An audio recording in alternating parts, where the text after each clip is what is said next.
Ah, bueno, me alegra ¿Cómo va mucho. todo? Todo muy bien, gracias a Dios. Listo.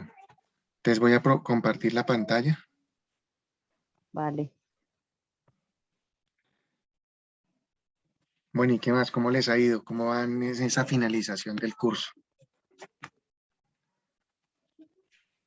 Muy bien, Bien, Carlos. bien, al Sí. día. ¿Al día? Faltando solo oye, sí, al día, falta solo al día en tiempo, ¿no? Falta solo el último módulo, la actividad final, Ah, bueno, eso está bien. Yo al día alcancé a porque hoy es revisar, jueves, ¿no? yo alcancé a revisar unos trabajos y participaciones, pero yo creo que mañana ya termino de revisar lo de la semana. Lo que tenga pendiente, porque no me han dado tiempo. No, es que eso es una locura. Bueno, Pero usted entonces, está hablando del módulo 11, ¿no? sí, No, sí, ok. el módulo anterior. Bueno, entonces, básicamente en el módulo 10 hablábamos acerca. Bueno, vamos a hablar hoy por el módulo 10. El módulo 10 trata del sistema de riesgos laborales y el módulo 11 prestaciones económicas del sistema, riesgos laborales. Entonces, entremos en materia. Iniciando el módulo, pues entonces nos mostraban acerca de este sistema y pues tiene unas características que le atribuye la ley y pues son las que vemos ahí en el cuadrito. Y pues hay que tener en cuenta que este sistema protege a las personas de los riesgos asociados al trabajo, pues si bien tenemos riesgos en todo lo que hacemos en la vida, porque aquí a veces pensamos, pues por lo menos yo en la práctica, en el laboral, en la vida laboral que he tenido, pues siempre he tratado como de ampliar un poco el espectro, ¿no? Entonces, por ejemplo, en el trabajo a veces uno se convierte en brigadista, le enseñan a utilizar extintores, le enseñan a practicar primeros auxilios, a atender emergencias de terremoto, incendio, bueno, todo lo que le enseña a uno como brigadista, y resulta que uno en la casa ni siquiera tiene un extintor, o no crea con su familia un plan de emergencias o cosas por el estilo. Entonces, si bien el sistema de riesgos laborales, pues, se enfoca solamente en eso precisamente, pues, los riesgos van a estar en todas las actividades de la vida. Aquí la diferencia, ¿cuál es? Pues que hay unas actividades que si uno sufre una consecuencia, pues va a ser de origen común o va a ser de origen laboral. Entonces lo que hace el sistema es enmarcarlas y orientar la atención. Entonces en este caso, cuando una persona digamos, se ve afectada por un riesgo asociado al trabajo, pues el Sistema General de Riesgos Laborales es el que va a asumir la contingencia, que digamos, yo que analizaba también y decía, bueno, pero es que aquí en el país, más que todo, la contingencia, pues lo que hace es ser más bien reactiva conforme a las situaciones que se presentan. Entonces, también analizaba y decía, no, pero pues es que hay aspectos como un sistema de gestión de la seguridad en el trabajo, eh, que principalmente propenden por el tema de la prevención. Ya otra cosa es que puntualmente en el de riesgos laborales. Y pues ahí también nos lleva a pensar, ya finalizando este módulo, pues que en Colombia, pues en el aspecto laboral, si hay unas acciones de tipo preventivo, pues es porque finalmente ahí hay qué pena decirlo así, pero hay como una especie de mafia, hay oligopolios, monopolios, donde los dueños del capital bancario y financiero pues tienen sus intereses, donde ellos no solamente son dueños de los bancos, pero también son dueños de las ARLs. Entonces hay un conflicto de intereses muy grande, incluso en procesos de calificación de origen de enfermedad, pues hay proyectos o hay propuestas en torno a que se omita ese ítem porque es que la ARL nunca va a poder ser objetiva. Entonces, en este aspecto, pues es importante que lo tengamos en cuenta y pues ya puntualmente este sistema general de riesgos laborales que es el que atiende pues todas esas afectaciones que se dan, ¿sí?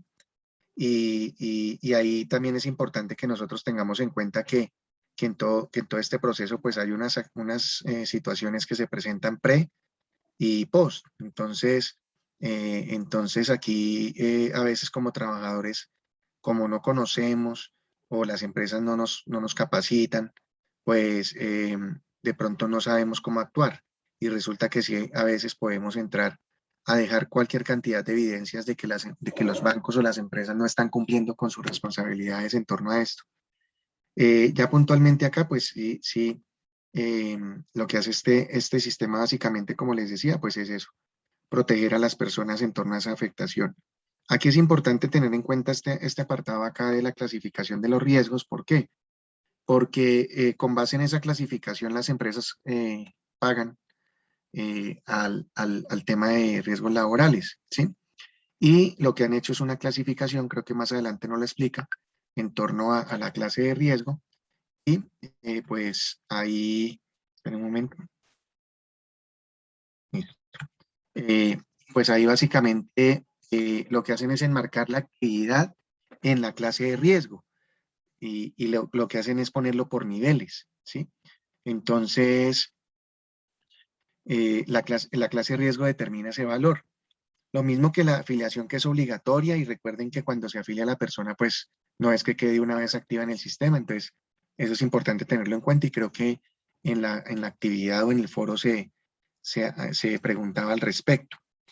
Y también las personas independientes que están con prestación de servicios, pues también se deben afiliar al sistema y las personas que se desempeñan en actividades de riesgo 4 o 5 los debe afiliar y asumir las cotizaciones al sistema de riesgos. Quien no afilia a los trabajadores, pues asume las consecuencias, digámoslo así, ¿no? Igual que en el otro lado, pero pues acá sucede que es que a veces a uno la afilian o no pagan y resulta que sufre un accidente de trabajo y entonces ahora ¿quién me responde? Pues ahí tendrá que responder el trabajador, ¿cierto? Entonces, eh, bueno, acá nos dan una definición acerca de accidente de trabajo que también el foro y la actividad nos hablaba al respecto y pues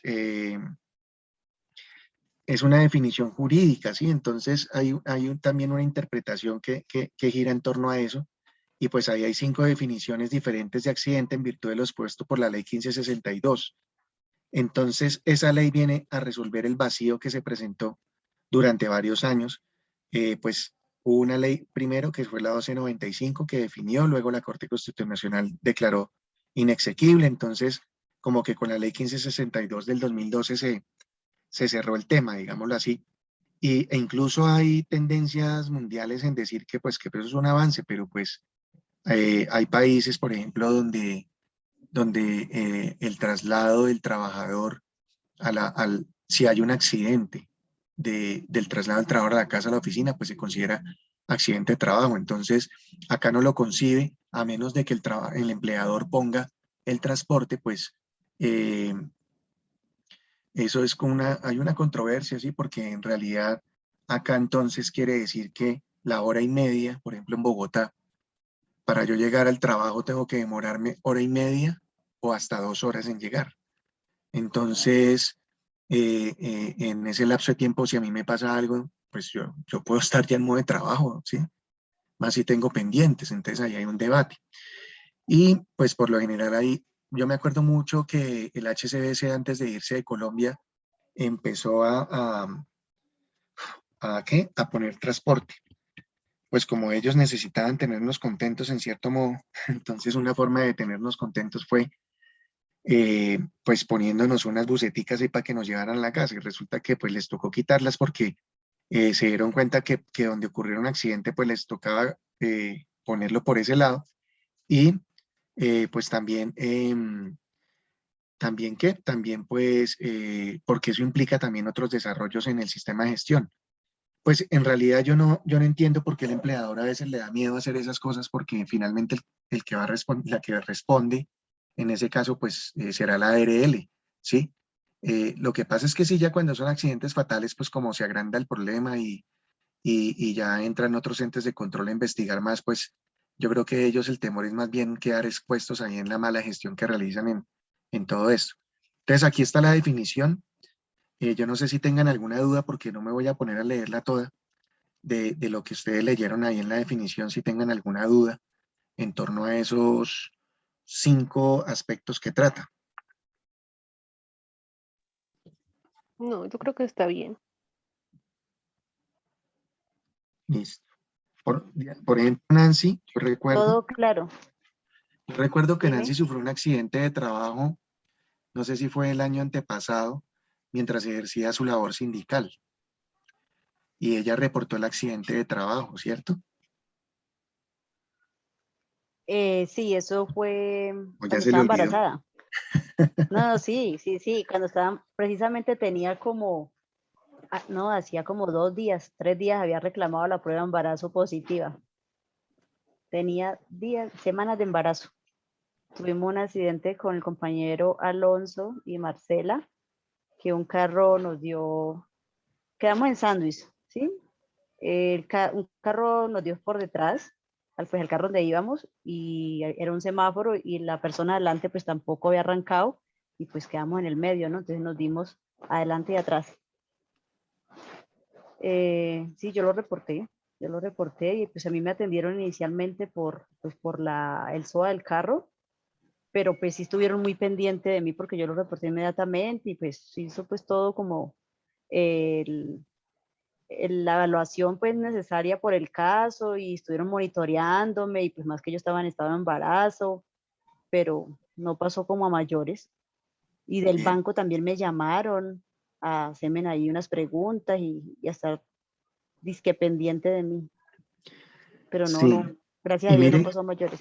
y miren que ahí nosotros evidenciamos, o por lo menos yo evidencié como una mala práctica del banco, porque es que el banco al trabajador que se accidenta le envía un formato para que el trabajador lo diligencie y pues no sé y si ya después pasó algo, pero es que resulta que la norma establece que hay que armar un comité de investigación y bueno, hay que hacer unas entrevistas. Uno tiene que coger en un accidente de trabajo la situación en caliente y estoy desde la perspectiva de quien investiga. Porque muchas veces eso es como, bueno, vámonos a las películas de detectives, ¿no? La víctima está ahí en su estado pues de shock y pues la situación que sea y el detective le dice pues qué pena pero tengo que hacer unas preguntas, pues así le toca al investigador de un accidente de trabajo. En caliente hacer las preguntas y saber qué sucedió, preguntarle a los testigos. Bueno, de pronto ahí en ese aspecto de la actividad sindical pues es que ahí desafortunadamente en cierto modo queda pues,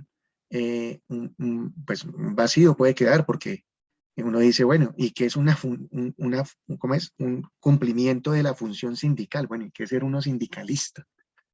Entonces también al cargo de dirigente sindical habría que hacerle una definición de funciones y responsabilidades para enmarcarlo. A nosotros, por ejemplo, en los bancos nos cotizan con clase 1 y 2 y resulta que nuestra actividad perfectamente puede ser riesgo 5 porque implica una serie de riesgos laborales del más alto nivel, ¿sí? Como dirigentes sindicales estamos expuestos a unos riesgos muy altos, entonces ahí hay un análisis interesante por hacer.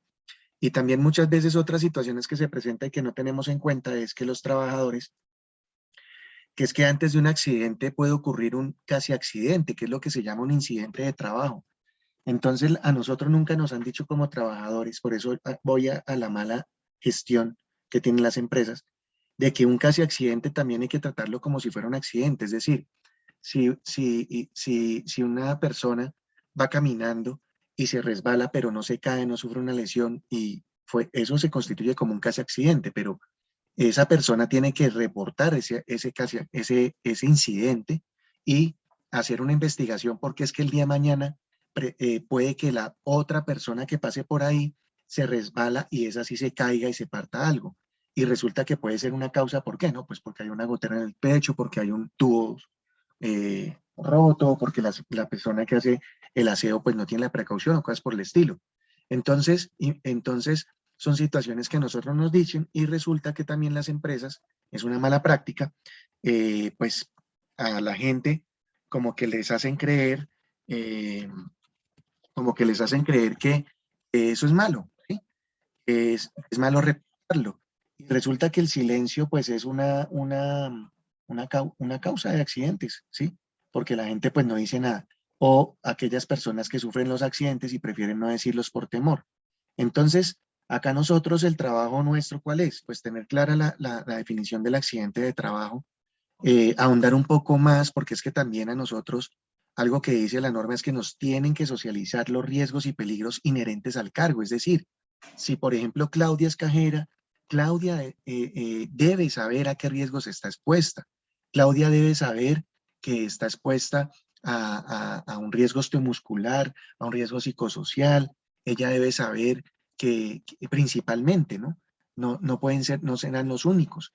Y Claudia también está de acuerdo a la gestión de la seguridad en el trabajo y la norma en la capacidad, y el banco está en la obligación de escuchar a Claudia porque Claudia debe aportar a esa identificación de peligros y riesgos. Entonces, si a Claudia le dice, no, pues usted tiene este riesgo, y Claudia dice, sí, pero es que ustedes no han visto este otro. Entonces eso hace parte de la gestión, y pues acá la idea no es que ocurran accidentes, o sea, aquí la idea no es que... eh, aquí la idea no es que ocurran accidentes, sino que no ocurran más bien accidentes, porque los accidentes es complicado, y las consecuencias que traen consigo pues también son mayores. Claudia levantó la mano. Sigue. Carlos, ven, yo te hago una pregunta. Es que nosotros en la oficina, imagínate que pues ya todas las entidades bancarias tienen esas recontadoras de dinero, ¿cierto? Eso por lo general hace una bulla impresionante. Pero ¿cómo te parece que yo me encuentro en una oficina que anteriormente era un centro de pagos? Es una oficina pues blindada, ¿cierto? Entonces tiene un vidrio gruesísimo, son vidrios súper gruesos, son como 3 vidrios pegados y son súper gruesos. Entonces, para nosotros podernos comunicar con el cliente y el cliente con nosotros, manejamos como una especie de micrófono, pero ese micrófono recoge todo el ruido, tanto de la sala, de la calle, como del entorno pues, interior de las cajas. Entonces te podrás imaginar, o sea, la cantidad de ruido que nosotros tenemos todo el santo día. Nosotros, pues no sé si se cataloga como un accidente de trabajo en el sentido de que uno pues con el tiempo va perdiendo la capacidad auditiva. Porque imagínate que no sé cuántos son los decibeles que uno puede, o sea, que la persona puede soportar, ¿cierto? Y Ujú. nosotros ya hemos, pues como que escalado esa queja ante el COPAS y todo esto, pero pues me va a perdonar lo que va a decir, pero eso y nada, a veces como que da lo mismo, sinceramente. Eso hasta que no ven que uno realmente como que está llevado, no hacen nada. Entonces, no sé, hay uno qué más puede hacer, porque imagínate, o sea, la cantidad de ruido es impresionante. Y Uno, sigue. según yo le pregunté a un muchacho que fue a hacerme una revisión del puesto de trabajo hace como 15 días, creo, hace 8 días, y yo le preguntaba exactamente eso. Yo le dije, ven, es que la cantidad de ruido acá, y me dijo, no, es que eso tiene que medirlo no sé con qué aparatico, entonces puede que aquí le marque una cosa, allí otra, y si no sé qué, entonces si el banco no es necesario, o la entidad pues encargada, entonces no hacen nada. Entonces eso es muy complejo, Listo. porque, o sea, créeme que uno es sordísimo. Mm. Pues mira, ahí lo que uno debe hacer primero es cumplir con su responsabilidad como trabajador en torno a la seguridad sana del trabajo. Entonces, hay una parte que, así como el patrón está obligado a cumplir con eso, tiene obligaciones, nosotros tenemos deberes, y un deber nuestro es informar acerca de los riesgos a los que consideramos estamos expuestos y no están siendo atendidos. Entonces, uno le puede presentar un oficio a su empleador manifestándole que considera que este riesgo, que es un riesgo físico que tiene que ver con el ruido, no está siendo atendido, que el ruido es muy alto y todo lo que tú me has expresado, ¿sí? ¿Por qué? Porque ese es un soporte que uno deja. ¿En qué sentido? En que, por ejemplo, Claudia el día de mañana empieza a sufrir afectaciones en su audición. Entonces, Claudia va al médico y resulta que empiezas un proceso de calificación de la enfermedad, te diagnostican, por ejemplo, pérdida de capacidad auditiva, hipoacusia. Entonces, tú tienes un soporte para que esa enfermedad se certifique como laboral, ¿sí? Pero pues también aquí la idea es insistirle a la empresa. Entonces ahí le toca uno recurrir a derechos de petición y a todo eso si es que no lo están atendiendo, porque la empresa tiene que ir a valorar y a identificar que tú estás expuesta a un riesgo que se llama, un factor de riesgo que se llama ruido, y existe también en la norma la obligación de valorar esos riesgos y peligros objetivamente. Y la forma objetiva de valorar el factor de riesgo de ruido es a través de un sonómetro. Entonces, eso se ubica en el lugar y lo que hace es a través del sonido captar las ondas y determinar cuál es el nivel de ruido que se está materializando allí. Si ese factor, o sea, existe otro tema, bueno, yo aquí me amplío un poco, pero bueno, existe otro tema que se llaman los TLBs, que son los valores límites permisibles. Entonces, los TLBs dicen que hay un nivel, eh, digamos, tolerante de ruido del 85%. Entonces, si por ejemplo no da 85, sino 90%, entonces la empresa tendría que disponer de mecanismos para que tú no te veas afectada, ¿sí me hago entender? Entonces, por ejemplo, midiendo midiendo el nivel y determinando en qué nivel está, pues ahí ellos tienen que tomar las acciones respectivas para no ocasionarle al trabajador una enfermedad, porque lo que van a ocasionar acá no es un accidente de trabajo, porque no es una situación repentina. O sea, pues sería un accidente de trabajo si, por ejemplo, que la máquina se le subiera el volumen tan alto, pero como eso no gradúa en volumen, o se le subiera el volumen tan alto de un momento a otro que, ¡pum!, hablemos de una bomba, que hemos visto que tiene ese efecto y resulta que lo deja uno sordo. Entonces, no, estamos hablando de que aquí se está generando una enfermedad y que es de origen laboral, porque es que tú no estás en tu casa escuchando a todo volumen la música, no, tú estás todo el día, 8 horas al día, de esas 8 horas pensemos que estás 7 horas a 7 horas y media expuesta a los niveles de ruido, ¿sí? Entonces ahí lo importante es dejar evidencias e insistir para que el banco mida cuál es el nivel de ruido y tome las medidas pertinentes para que se eviten enfermedades. Listo, por acá también nos hablan de la investigación, que es lo que ya les decía. Aquí es importante conformar el equipo de investigación que es del jefe directo, el responsable del sistema de gestión, un miembro del COPAS, para que investiguen el accidente, ¿sí? También es importante tener en cuenta que hay un tiempo límite de investigación que son 15 días, ¿listo? También es importante que tengamos en cuenta que después de la investigación del accidente, o sea, cuando se reporta el accidente a las ARLs, ellos a veces emiten unas comunicaciones a las empresas con copia al trabajador manifestando que consideran que esos accidentes no son de origen laboral. Entonces ahí también nos toca estar atentos porque si al trabajador le están diciendo que eso no es de origen laboral y a futuro tiene unas consecuencias, pues esto tendremos que ¿cómo se llama eso? Apelar esa mala decisión que está tomando la ARL. Entonces, si alguna vez se nos presenta el caso que un trabajador diga, es que yo tuve un accidente y me están enviando esto, y más encima le están dando un tiempo máximo de 10 días para responder conforme a la norma, pues nosotros tenemos que ayudarle a responder para que eso sea de origen laboral. Y también hay unos accidentes que se consideran graves, entonces traen unas consecuencias pues más duras, como la amputación de cualquier segmento corporal, fractura de huesos largos, ahí mencionan cuáles son los huesos largos, trauma cranoencefálico, quemaduras de segundo y tercer grado, lesiones severas de mano, tales como aplastamiento, quemaduras, lesiones severas de columna.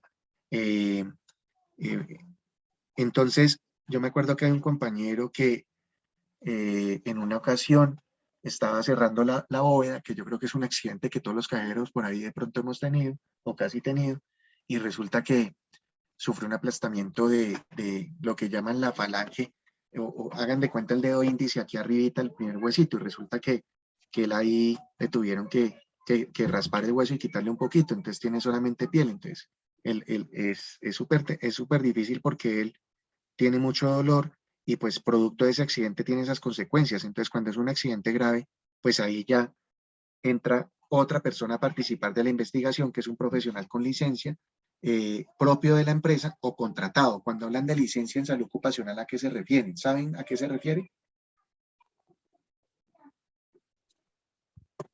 ¿Alguno que me diga o alguna?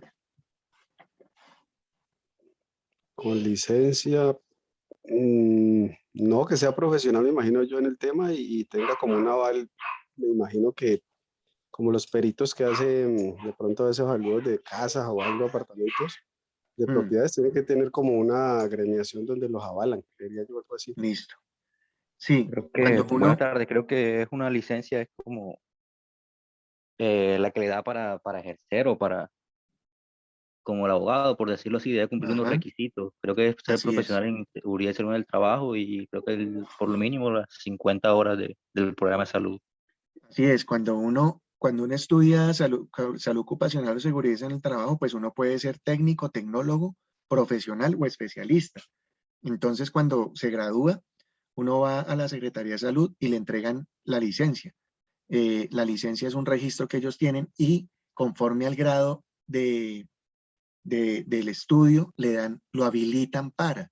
Entonces, por eso, eh, ustedes van a ver con el sistema de gestión de seguridad en el trabajo que, por ejemplo, un técnico o un tecnólogo no pueden asumir cualquier sistema de gestión, o sea, hay una limitación. Y eso fue lo que cambió con esta última, con esas normas, porque, por ejemplo, les hablo de mi caso, yo primero fui tecnólogo en salud ocupacional y resulta que yo con eso podía manejar cualquier sistema de gestión, grande, mediano, pequeño, o sea, el que quisiera.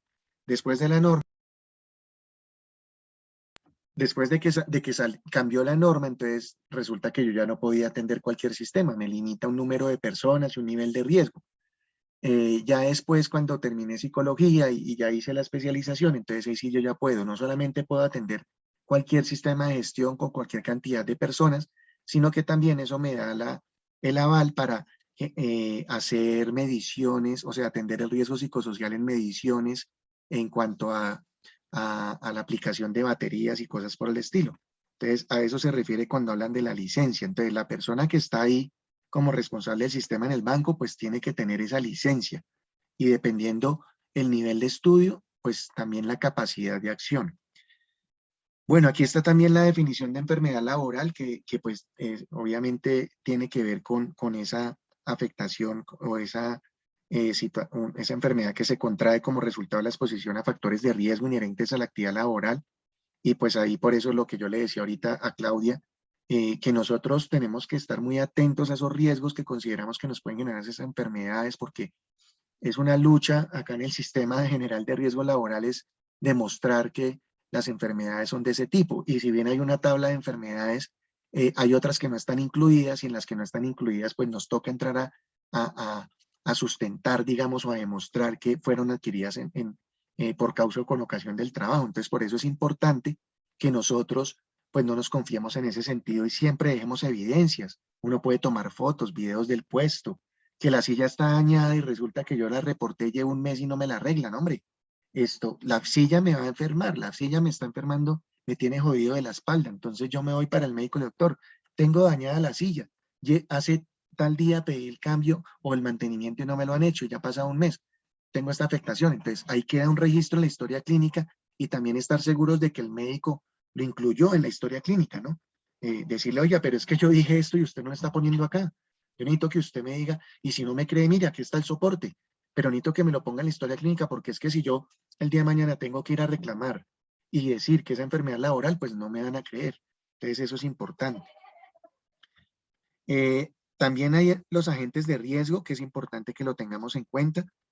Cuando hablamos de agentes de riesgo, pues hablamos de los peligros, y yo no me acuerdo si fue acá o si no se ha hablado, pero los peligros básicamente son una fuente de esos agentes, digámoslo así. Entonces el ejemplo más claro que yo podría darles es, eh, por ejemplo, el cloro, que todos lo tenemos en la casa para hacer la limpieza.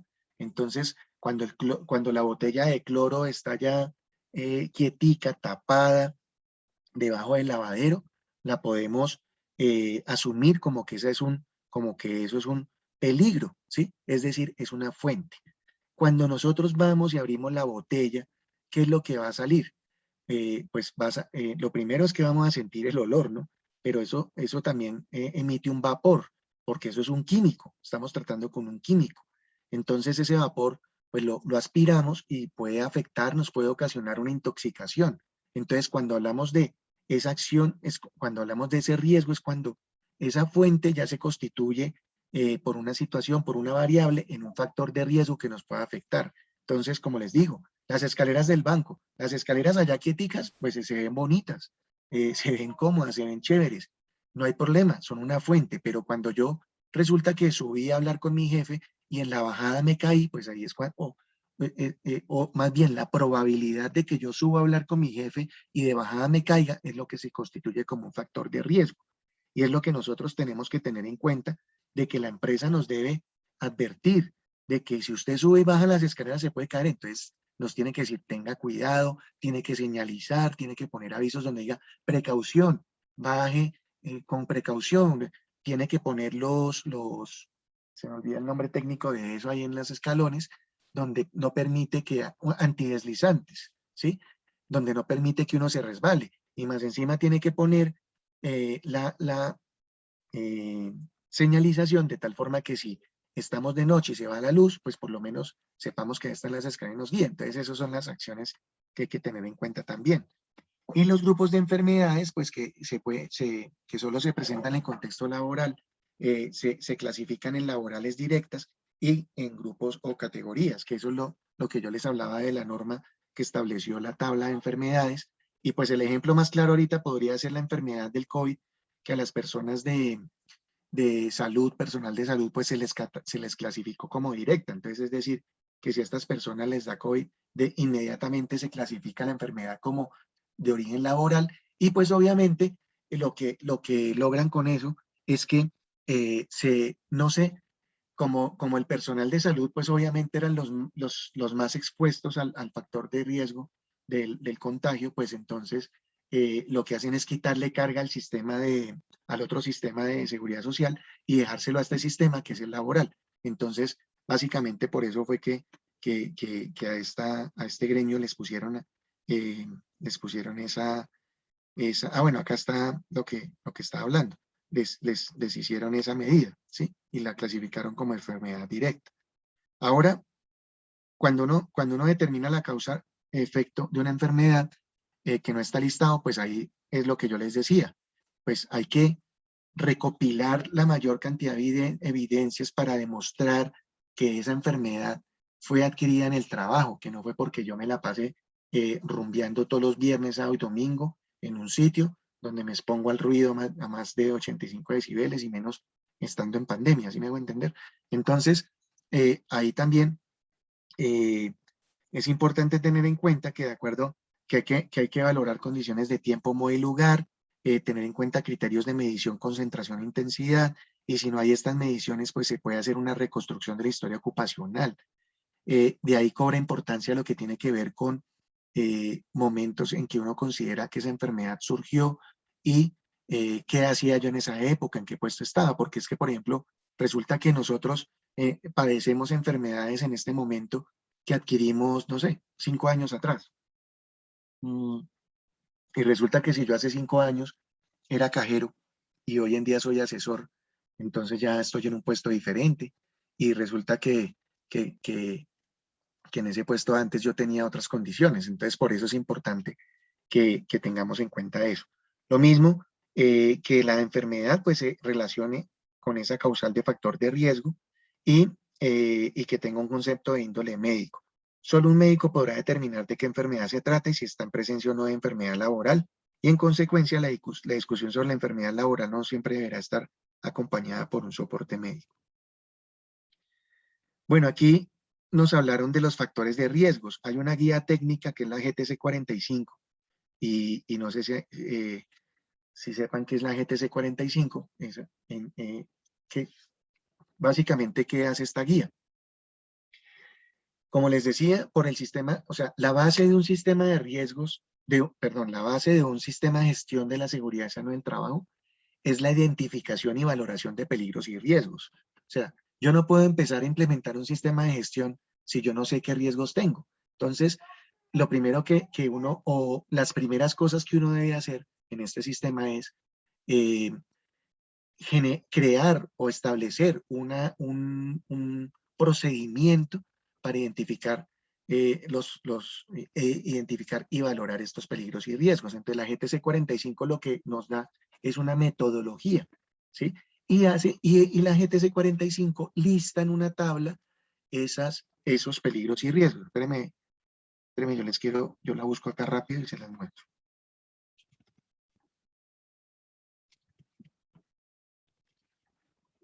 Que es que yo siempre, cuando hablo a los compañeros, pues les digo, es que aquí nos hicieron creer que el único riesgo era el COVID. No, el COVID se enmarca en los peligros biológicos, pero hay muchos más.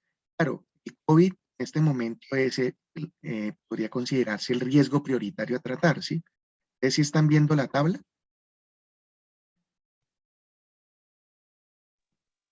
Sí, Carlos, es como la matriz de riesgo, ¿cierto? Eso, entonces miren, ahí nosotros podemos ver la cantidad de riesgos a la que nos exponemos, ¿sí? Entonces lo que hace la empresa es coger el cargo de cajero, mirar funciones, responsabilidades y empezar a hacer como una valoración de, bueno, es que el cargo de cajero puede estar expuesto a la postura prolongada mantenida, ¿sí? Entonces ellos hacen una valoración, le ponen una calificación y dependiendo de eso también tienen que implementar medidas para minimizarlo. Esta es la tabla que habla Claudia, ya que al final aparecen las medidas de intervención. Miren todo el proceso que hay que hacer para llegar a las medidas de intervención, ¿sí? O sea, no es que yo diga ya, listo, no, es que acá hay que hacer un procedimiento, un proceso, y esto es lo que no nos cuentan, esto es lo que no nos dicen las empresas, ni nos dicen los bancos, ni mucho menos nos dicen las medidas de intervención. Y si nos vamos a ver, la última medida de intervención son los elementos de protección personal, ¿sí? Esa es la última, o sea, primero hay que eliminar el riesgo, si no se puede, entonces se sustituye o se pone un control de ingeniería o administrativos como señaló en advertencia. Si ya con eso yo no puedo controlar el riesgo, entonces me toca poner a la persona un elemento de protección personal y creo que eso es lo que quedó demostrado con el coronavirus, que en vista de que no se podía eliminar y que era muy difícil controlarlo, entonces nos pusieron tapabocas, y todos los elementos de protección personal que ya tenemos conocimiento.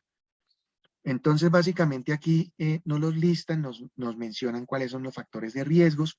Dentro de los factores de riesgo, como ustedes pueden ver en la tabla, pues hay otros que están incluidos. Por ejemplo, ahorita Claudia nos hablaba del ruido. Entonces, aquí en el peligro físico encontramos el ruido. Entonces, no solamente el ruido tiene sus propias características, entonces hay de impacto, intermitente o continuo. Entonces, aquí por ejemplo, en el caso de Claudia, de que nos comentaba de las recontadoras de billetes y el espacio donde se encuentra, pues podríamos hablar de un ruido intermitente, ¿sí? Pero entonces, ¿cómo ese ruido intermitente puede llegar a ocasionar consecuencias en los trabajadores que allí trabajan con la pérdida de audición? Entonces, qué obliga qué implica eso también? Que en los exámenes que yo hago como empresa y que estoy obligado de hacer en exámenes de tipo periódico e incluso de ingreso, yo tendría que hacer se me olvidó el nombre, una audiometría, ¿sí? Yo tendría que incluir en esas pruebas que le hago, listo, yo le voy a hacer a Claudia una audiometría porque yo necesito saber, ya medí los niveles de riesgo, me dijo que no está alto, pero igual, pues yo le voy a medir la audición a Claudia, a ver, porque Claudia me sigue diciendo que esto me molesta, que Claudia ya fue al médico y le dijo, doctor, es que la verdad es que yo salgo de la empresa, del trabajo con mucho dolor de cabeza, yo salgo del trabajo con, con, con, con fatiga, me siento cansada, me siento irritable. Entonces el doctor empieza a investigar y resulta que cuando le hizo la audiometría, Claudia tiene desbalance y tiene pérdida de audición, ¿no? Ahí se demuestra totalmente que puede ser causada por esto. Bueno, acá nos habló acerca de la afiliación y coberturas al sistema. Es una obligación del empleador, él debe pagar la totalidad de la cotización. Según la clase de riesgo puede ir entre el 0,522% y el 6,960% del ingreso base de liquidación, ¿sí? Por lo mismo es el empleador el que elige la ARL y ahí pues también tenemos una gama de empresas que ofrecen los servicios y pues ahí vamos al punto de que los bancos tienen conflicto de intereses porque las ARLs también son dueños ellos de las ARLs. También es importante tener en cuenta que cuando el empleador afilia a los trabajadores, la cobertura inicia al partir del día siguiente. Entonces las personas que entran nuevas pues no pueden empezar de una vez a laborar. Y la cobertura comienza al día siguiente, no 24 horas después. Significa que el empleador puede afiliar hasta las 11:59 de la noche en un determinado día y a partir de las 0 horas del siguiente la cobertura habrá iniciado. Entonces, eso es importante. Entonces, esos empleadores que es que no, que es que yo necesito urgente la persona y contrátemela y póngala a trabajar. No, no, usted no puede hacer eso porque toca esperar hasta que se, digamos, ya quede más que activa la persona ahí, porque donde ocurre un accidente, imagínense, quedamos bien. Listo. Por ahí hasta por ahí donde voy, hasta ahí alguna duda, alguna inquietud, aporte. Bueno, aquí nos muestra el esquema prestacional. Entonces, nos habla de las prestaciones del sistema. Entonces, hablan de unas asistenciales. Entonces, ahí nos deben garantizar la plena recuperación del trabajador. Hace poco una persona me decía, no, es que yo me accidenté y sigo jodido, sigo fregado.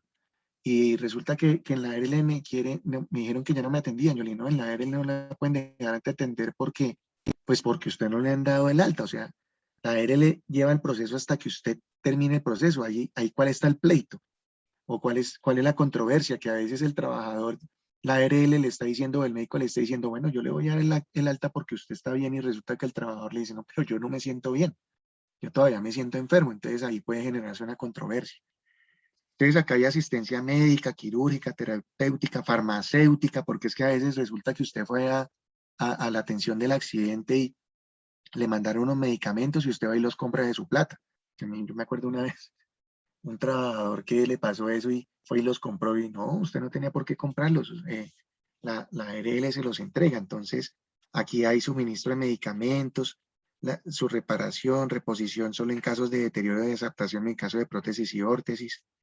O sea, aquí nos tienen que procurar dejar lo mejor posible como estábamos, ¿sí me hago entender? Eso es importante.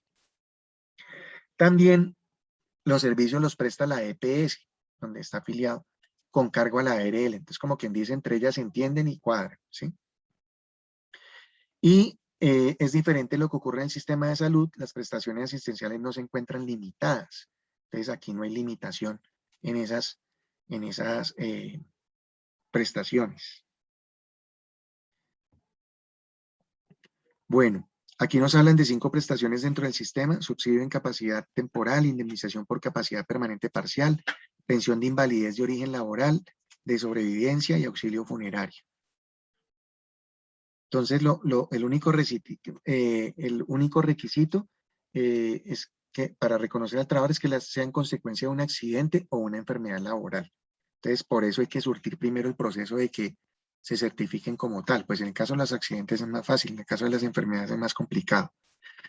Acá hay unas obligaciones de las ARLs. Entonces, primero es la afiliación, la cotización. Lo segundo es las acciones de cobro por incumplimientos, reconocimiento de prestaciones asistenciales y económicas por los accidentes.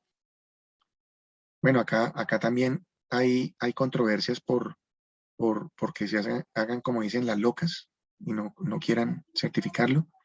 Las calificaciones de pérdida de capacidad laboral por la valoración de secuelas y el reconocimiento de prestaciones económicas.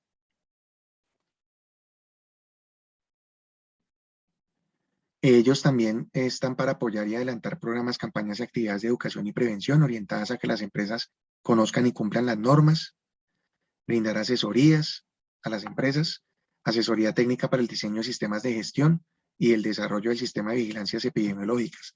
Cuando hablamos de sistemas de vigilancia epidemiológica, nos referimos a que si, por ejemplo, yo tengo un ausentismo, mucha incapacidad por el riesgo osteomuscular, entonces tengo una cantidad de gente enferma de las manos, de los brazos, entonces a mí me toca crear un programa de vigilancia epidemiológica para, como dice su nombre, como su nombre lo indica, vigilar esta población, tener unos indicadores y procurar controlar esas situaciones que están provocando que se aumente esto. O sea, las ARLs en eso sí son muy juiciosas y le meten mucha fuerza, por ejemplo, cuando las empresas hay mucha accidentalidad, cuando hay mucho ausentismo, pues porque obviamente eso les toca el bolsillo. Entonces, ellos dicen, no, es que en Bancolombia o en el GNB, no, es que mire, hemos tenido un alto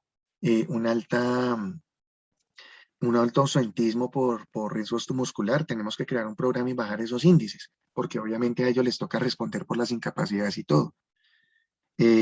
También capacitación básica en todo lo que tiene que ver con brigadas de primeros auxilios en las empresas. Esto ocurre porque también la norma exige que yo tenga brigada de emergencia dotada y entrenada como empresa. También están para capacitar los miembros del comité paritario en todas las responsabilidades que ellos tienen, fomento de estilos de vida y de trabajo saludables y la implementación de áreas y puestos de trabajo, maquinaria, equipos, todo lo que tiene que ver para que no ocurran accidentes y enfermedades y la investigación de accidentes y enfermedades laborales. Bueno, acá están las obligaciones del empleador. Entonces, pagar juiciosos, ¿no? No dejar de cotizar. Procurar el cuidado integral de la salud de los trabajadores y ambientes de trabajo. Clave. Acá, de estas responsabilidades es que, por ejemplo, Claudia se puede pegar para hacer la carta al banco con el tema del ruido. Programar, ejecutar y controlar el cumplimiento del sistema de gestión de la seguridad en el trabajo, que por ejemplo dice que hay que hacer mediciones. Reportar accidentes de trabajo a las enfermedades laborales. Debe ser dentro de los 2 días hábiles siguientes a la ocurrencia del accidente o al diagnóstico. Vea que acá a mí me gustaría decirles una cosa. Muchas veces en las empresas ocurren los accidentes y pues la empresa entra a dárselas de médico y de ARL y resulta que ahí también se crean controversias. Entonces, por lo general el jefe le dice, eso no fue un accidente de trabajo, como el caso que veíamos, ¿no? Creo que fue en la actividad o en el foro. Eso no es un accidente de trabajo. Y resulta que uno le dice, si es un accidente de trabajo. No, que no. Bueno, las ARLs, o yo me acuerdo muy bien que un asesor un día me dijo, yo lo llamé, le digo, oye, es que al trabajador le pasó corriente con una extensión que tenía, que estaba mal, y resulta que le quemó un dedo, pero él dice que no es grave, o sea, él no siente que sea grave. ¿Qué hago? Entonces mi amigo, repórtelo porque si este señor a los 3 días sufre consecuencias acorde con ese accidente y no lo reportamos, pues es peor, ¿sí?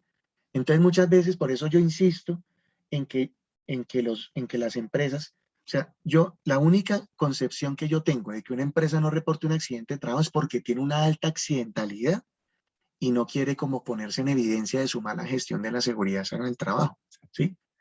Entonces, las empresas pecan por eso y los bancos pecan a veces por eso. Entonces, no, hombre, usted reporta el accidente, la ARL al final dictamina si eso es o no accidente de trabajo y ahí ya, yo como empresa, pues, digamos que sí estoy en el medio porque me piden documentación y todo eso, pero pues, hombre, yo preferiría como empresa que mi empleado tenga todas las garantías para atender la situación y que después no se me devuelva a mí con una demanda, una denuncia o muchas otras cosas. Entonces aquí, si es que no se reporta el accidente, porque también suele ocurrir, vuelvo y digo, que la compañera o el compañero se accidentó y no dijo nada. Entonces, ¿qué pasa? A los 3 días está con dolor de cabeza, a los 3 días ya vio morado en su brazo o cosas por el estilo, igual se puede reportar, o sea, no es que no se pueda reportar, lo que pasa es que hay una figura que llaman de reporte extemporáneo, ¿sí?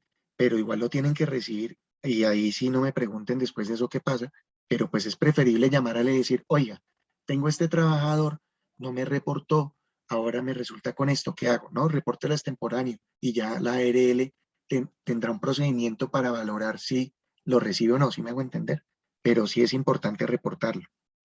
Capacitación en cargo de materia de salud ocupacional, novedades laborales en sus trabajos, incluso el nivel de riesgo, acatar recomendaciones técnicas prescritas y las demás obligaciones de las normas. Y pues acá están las nuestras. Entonces, ser afiliados oportunamente a la ARL. Si el empleador omite la afiliación, exige que el empleador cotice. Ser instruidos en las disposiciones del sistema. No, pero espere, aquí dice, no, estos son los derechos, qué pena, yo porque pensé que eran los deberes. Instruidos y capacitados frente a los riesgos, prestaciones asistenciales. Y esta es importante porque cuando nosotros ya nos recuperamos, digámoslo así, o nos dicen, bueno, ya hicimos todo lo posible, y resulta que uno ya hay algo que se llama la readaptación. Entonces, no es que ya no sirvamos para nada en la empresa, como suele pasar, ¿no? Que a los compañeros enfermos entonces los mandan por allá bien lejos a no hacer nada, y pues eso son malas prácticas que hay que denunciar, ¿no? La empresa tiene que disponer todos los recursos posibles para que esta persona siga siendo útil en el trabajo, ¿sí? Y no se limite por la enfermedad. Bueno, esto es lo que decía, las obligaciones, procurar el cuidado integral de la salud, suministrar información clara y veraz sobre su estado de salud, cumplir las normas, reglamentos e instrucciones del sistema, participar en la prevención de los riesgos.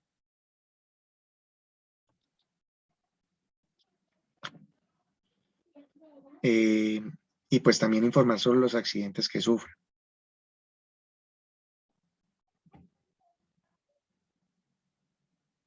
Bueno, aquí es grave que todos incumplan, ¿no?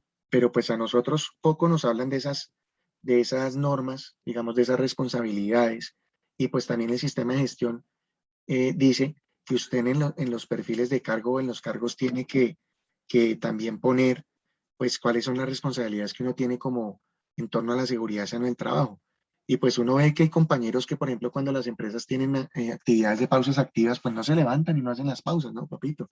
Es que usted está obligado a hacer la pausa, ¿sí? O compañeros, por ejemplo, que tienen recomendaciones, yo les digo, que les dicen, cada 2 horas pausa activa de 10 minutos. Ay, no, es que no me he dado el tiempo, yo no he tenido tiempo. Yo no, qué pena con usted, pero sí. Primero, la empresa le tiene que otorgar el tiempo a usted. Y segundo, usted tiene que cumplir con la recomendación. Porque si a usted después se le agrava la enfermedad, lo primero que le van a sacar es decir, ay, es que acá le dijeron a usted que tenía que hacer pausas activas cada 2 horas 10 minutos y usted no las hacía. Mira, acá tenemos los videos.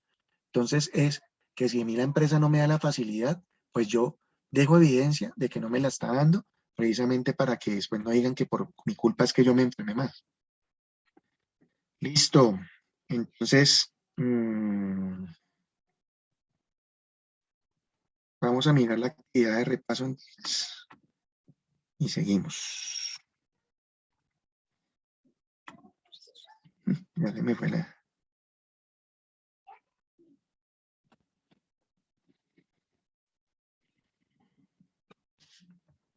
Bueno, miremos esta actividad. No, pero esta es una sopa de letras, no la vamos a hacer acá. Espero que la hayan podido hacer.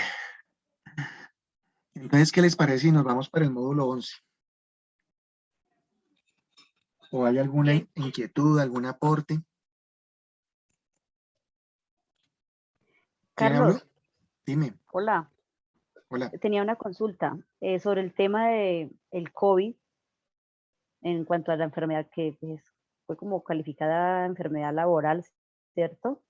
La persona que sufra eso, pero creo que dice que es como comprobando como ese vínculo de que sí la persona fue contagiada en el área de trabajo, ¿cierto? Digo yo, ¿eso cómo se comprueba?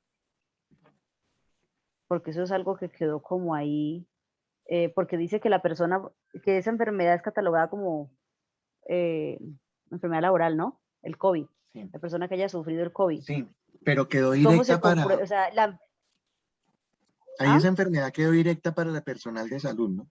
Cuando hablamos de que quedó directa, pues es que ellos no se van a poner no, a pensar si se enfermó no, en no, el... inicialmente dice el cuadrito inicialmente dice el cuadrito que para el personal de salud, abajo hay otro párrafo donde no habla el personal de salud. No, espérame, miramos. ¿O estoy equivocada? Espérame, ya miramos acá a ver y salimos de la duda bien. Conectar a la película.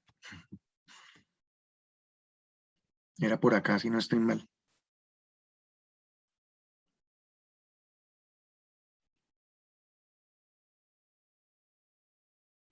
Acá. Por ahí, sí, sí. Dice, bueno, el decreto calificó como una enfermedad laboral directa para los trabajadores de salud. Para quienes no sean trabajadores de salud, en los términos del referido decreto, el coronavirus podrá ser enfermedad cuando se demuestre la relación de causalidad entre la enfermedad y el trabajo. A Entonces, eso es que yo aquí, me refiero. mm, A digamos ese que aquí párrafo me refiero. básicamente lo que tiene que ver con que nos toca a nosotros como trabajadores de la empresa recopilar información para demostrar que nosotros nos enfermamos en el lugar de trabajo, ¿sí? Y que es una enfermedad laboral. Pues yo la vez pasada estuve hablando con un profe de la Nacional y nos decía que si nosotros habíamos hecho algún proceso de ese tipo, pues procurando que la enfermedad se catalogara como laboral. Y pues en realidad, pues no lo hemos hecho, esa es la verdad. Pero si tuviéramos que hacerlo, pues ¿cómo sería? Pues básicamente nos tocaría hacer ¿cómo se llama? Una estrategia,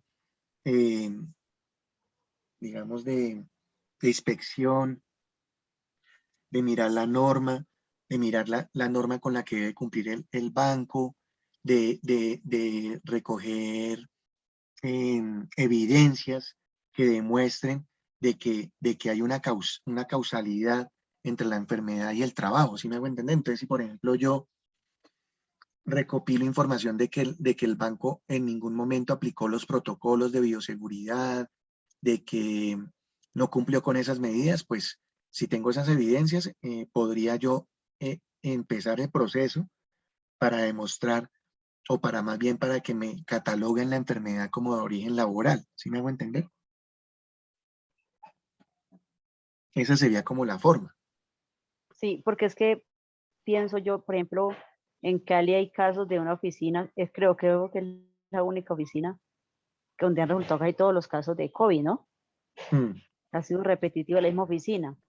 Y pues ahí ha sido muy evidente que los compañeros se han contagiado en el banco. Lo que pasa es que pues eso no se ha hecho, ¿cierto? Por otro lado, puede pasar que hay compañeros que le quedan pues, secuelas de la enfermedad, ¿no? Quedan sufriendo de cosas. sí. Y ahí se puede como que se puede como desprender una enfermedad laboral para mucho tiempo de secuelas del COVID. Sí sería bueno, pues yo creo que si se llevara un caso así como a lo laboral, pues ahí tendría que tener como que el consentimiento y la colaboración, no, como el aporte en todos los sentidos del trabajador del caso que se va a exponer, ¿cierto? Sí, El problema es ese, que el trabajador esté de acuerdo.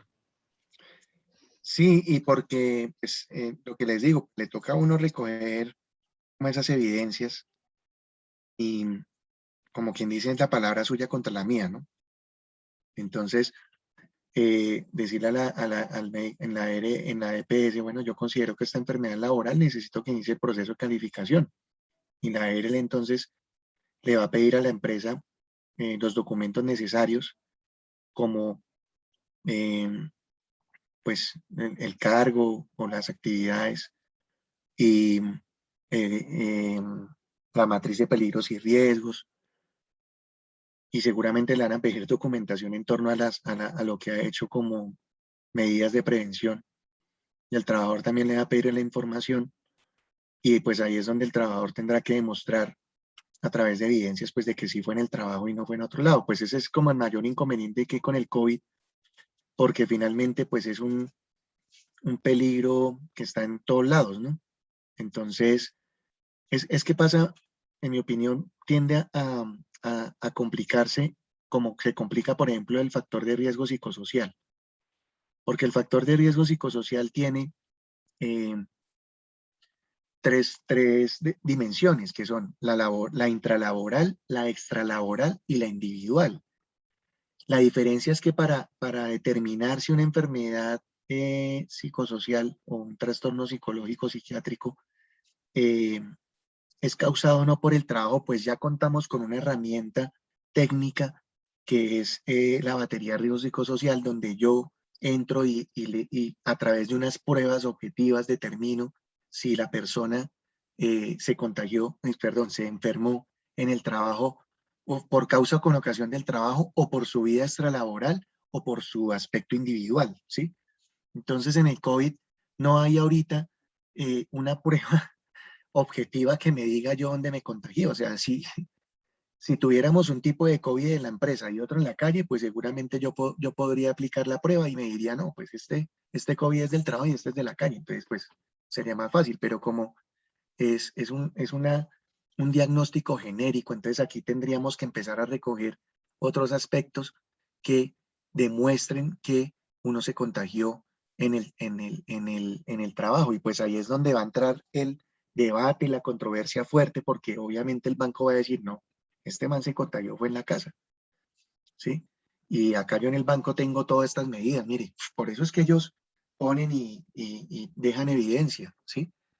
Entonces, por ejemplo, ahorita en el banco nos están diciendo a los que no nos vacunamos con la compra de las vacunas que les digamos que nosotros no quisimos vacunarnos. Y eso lo hacen es para curarse en salud, para decir el día de mañana, pues, yo lo ofrecí, pero no, pero él sí está vacunado, se vacunó con la EPS.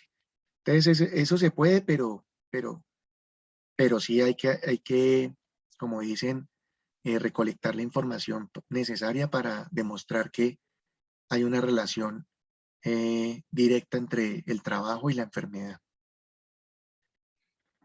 Bueno, entonces nos vamos para el otro módulo que nos habla sobre las prestaciones económicas del Sistema General de Riesgos Laborales. Entonces son los pagos que se realiza a quien sufre un accidente de trabajo o enfermedad laboral, siempre pues que haya lugar a ello. ¿Quién responde? La ARL, si hay afiliación, pero ya sabemos que si no, pues paila le tocó al empleador. Bueno, acá hay un subsidio económico por incapacidad temporal, por incapacidad permanente parcial o indemnización, pensión de invalidez de origen laboral, de sobrevivencia de origen laboral, auxilio funerario, suspensión y prescripción de prestaciones en el Sistema General de Riesgos Laborales. Cuando hablamos de este subsidio económico por incapacidad temporal, entonces aquí nos dan un concepto de la incapacidad de origen laboral que hace el médico a la persona que sufre un accidente de trabajo o una enfermedad laboral. Aquí, ¿cuál diferencia digo yo que hay? Pues es que un accidente de trabajo podría decirse que es más claro en cuanto a el origen, ¿sí? Que fue laboral. O sea, si yo iba caminando, si yo estaba en mi trabajo y surgió el accidente, pues obviamente es más claro que fue un accidente de trabajo, aunque, como les digo, pues eso entra incluso a consideración de la ARL. Pero la enfermedad laboral, pues sí nos deja la duda, porque, por ejemplo, si yo me está doliendo la mano y voy al médico y él dice que, que tengo una tendinitis de Kervain, tal, pero resulta que en ese momento pues no se ha demostrado que esa tendinitis de Kervain sea de origen laboral.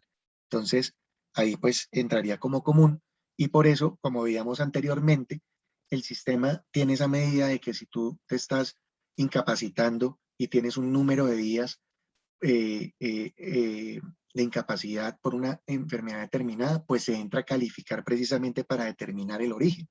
Y si es común, pues sigue con la EPS. Si es laboral, de una vez se va por la ARL. Entonces, es un acto médico que consiste en apartar a la persona de sus actividades cotidianas para posibilitar la recuperación, que también lo analizamos en la clase anterior.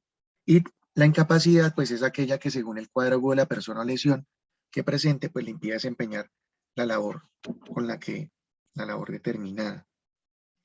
La asume la ARL, ¿no? Esta incapacidad, y si no le toca al empleador. ¿Cómo la pagan? entonces nos pagan el 100% del salario. Aquí no es como en el otro lado que nos pagaban porcentajes y conforme a los días y que los primeros días el empleador y no hay que no. Acá la ARL responde, trátese de un trabajador dependiente o independiente, ¿sí? La base para el pago de las incapacidades será el promedio de lo cotizado en los últimos años si la incapacidad es producto de una enfermedad laboral o el promedio cotizado en los 6 meses anteriores al accidente de trabajo. ¿Qué ocurre si un trabajador gana una cantidad determinada de dinero, pero las cotizaciones se efectúan con otra o con un dinero menor? Entonces, el trabajador, hay que señalar que si el trabajador devenga un salario superior, se está cometiendo ilusión de aportes.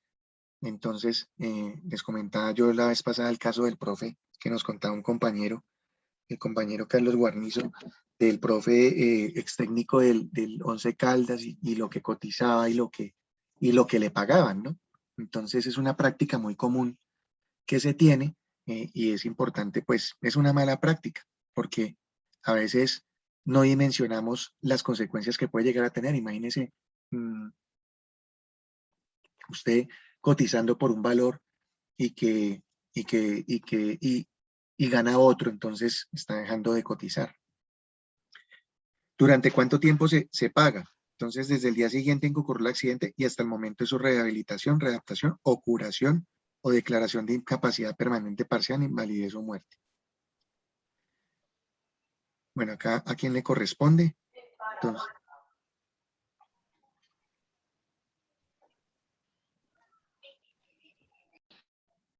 ¿a quién le corresponde? Entonces, tenemos que el dependiente y está afiliado, pues ahí está la ARL, ¿no? Independiente, pues también la ARL. Y cuando hay controversia sobre el origen de la enfermedad y el accidente entre la ARL y la EPS, pues la entidad a quien corresponde el pago en virtud de la primera calificación deberá pagar la incapacidad. Como les comentaba, pues cuando se determine el origen. Cuando hay mora en el pago, entonces no suspende la afiliación, como dice acá, y las prestaciones, pero el empleador independiente mora serán responsables de los gastos en que incurra la ARL. ¿Cuánto tiempo dura la incapacidad de origen laboral? Entonces, pues hasta la rehabilitación, o sea, hasta que se supere o la declaración de incapacidad permanente parcial, invalidez o muerte. Aquí habla también de que la normatividad prevé un subsidio económico por incapacidad temporal que por 180 días con prórroga de 180 días, ¿sí? Para la recuperación. ¿Qué más nos dice acá?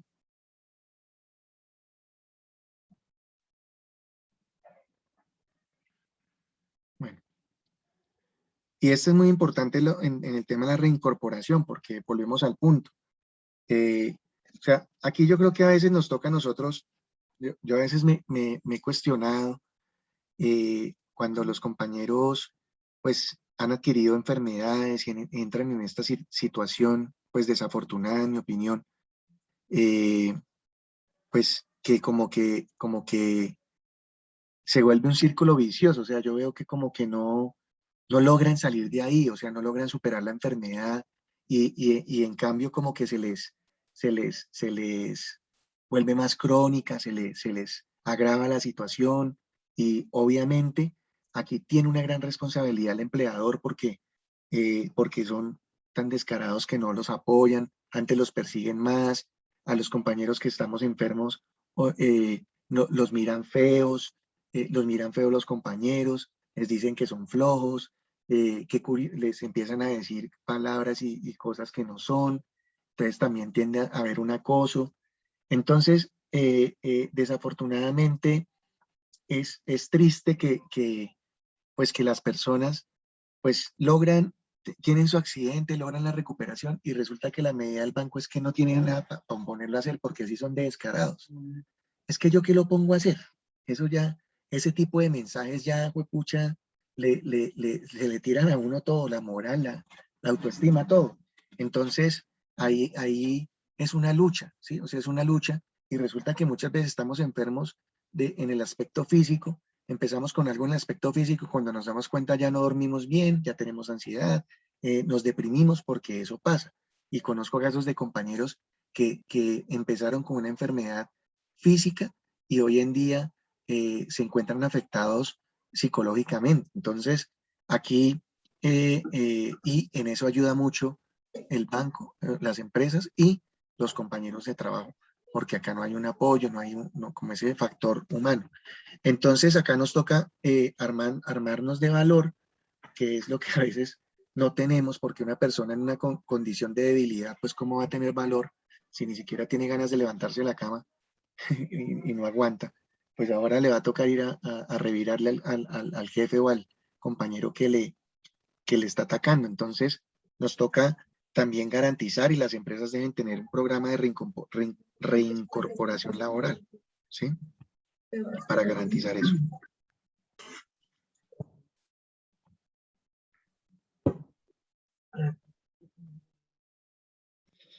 Bueno, me perdí acá donde iba.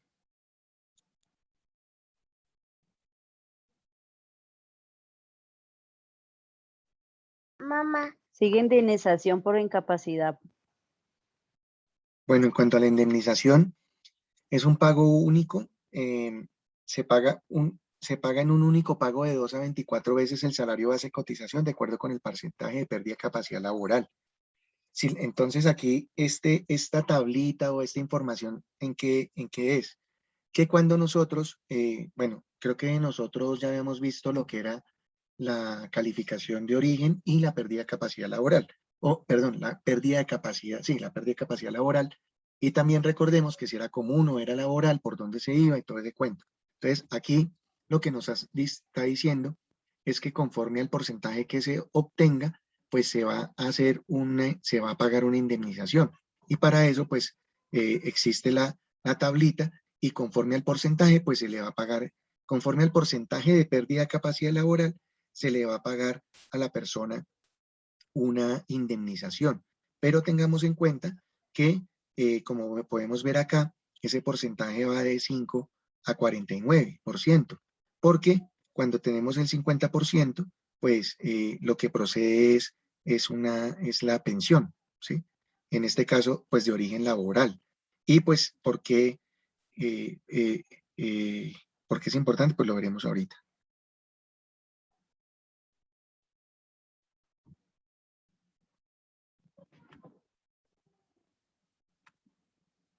Se me bloqueó. Ah, no, ya.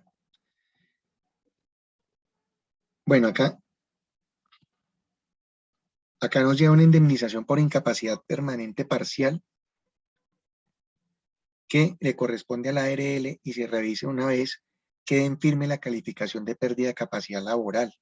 Entonces, si es calificado y le fue dictaminado un porcentaje igual o superior al 50%, pero inferior al 50%, y él manifestó por escrito su inconformidad, hasta tanto no se pronuncie la Junta Regional que firme el dictamen, no hay lugar al pago. Si luego el trabajador apela el dictamen de la Junta Regional, bueno, acá nos está haciendo el recuento, que va de la ARL, luego pasa a la Junta Regional y luego a la Junta Nacional, si es que se apela. Entonces, en ningún caso se exige al empleador que realice este pago para luego recobrar su valor a la ARL. Sin embargo, ninguna norma impide que el empleador realice dicho pago. Entonces, esa es otra categoría que tenemos.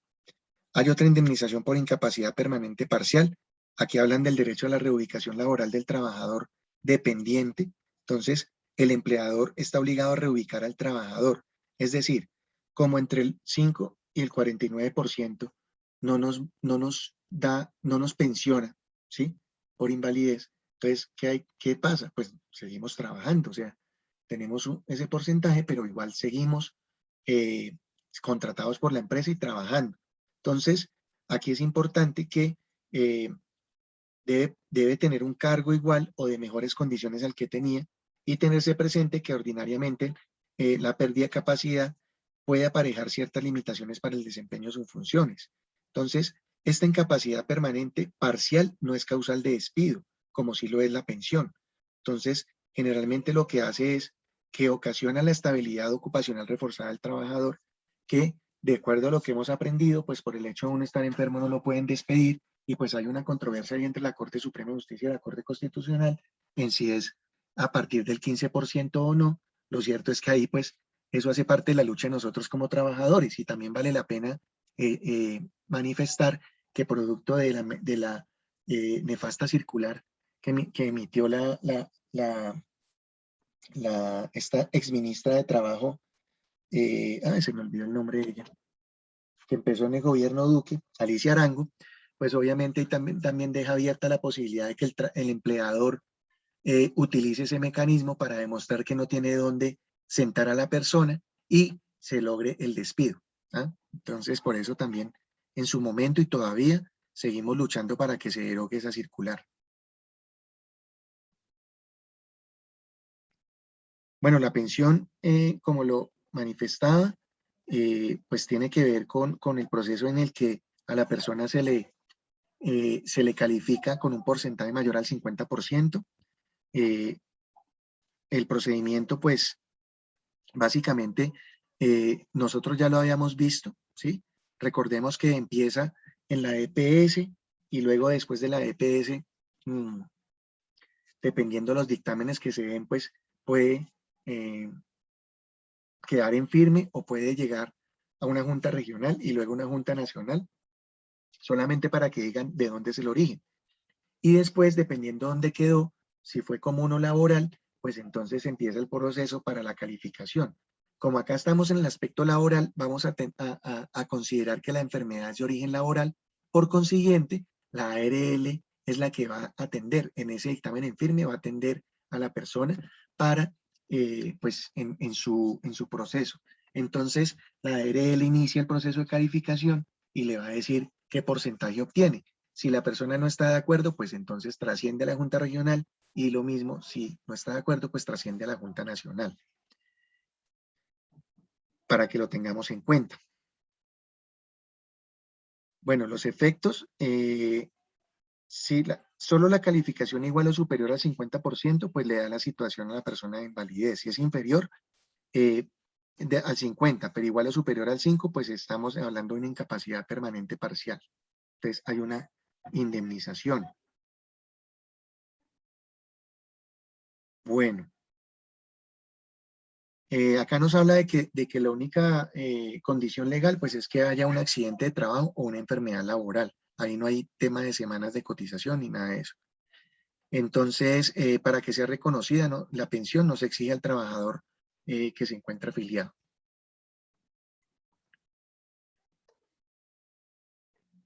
Bueno, yo aquí no estoy entrando al detalle porque pues entiendo que ustedes estuvieron juiciosos estudiando esto, entonces...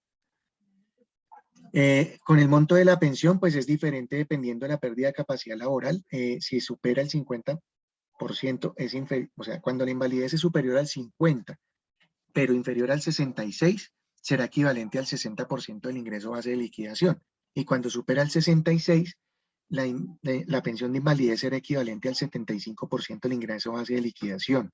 Entonces, cuando el pensionado por invalidez requiere el auxilio de otra u otras personas para realizar las funciones elementales, o sea, en una situación bastante crítica, entonces se incrementa en un 15%, ¿sí? Que el porcentaje es el que va a determinar esto. Y el IBL en este caso es el mismo que en los anteriores casos, promedio de los 12 meses en caso de enfermedad laboral y 6 meses en caso de accidente de trabajo. Pues como podemos ver, de pronto pues podría decirse que es más garantista, ofrece más garantías este tipo de pensión, ¿no? Asimismo también, pues cada 3 años, pues se puede revisar, y recordemos que si el porcentaje baja del 50, pues se revoca la pensión, ¿no? Bueno, aquí habla también de que cuando se evidencia una agravación del estado de salud del pensionado, desmejora en sus condiciones, que incremente el porcentaje laboral, pues también el monto se puede reajustar, ¿sí? Porque o sea, el hecho de que yo me pensione no quiere decir que yo no me siga agravando en mi enfermedad, ¿no? Entonces, ahí se brinda esa protección. Bueno.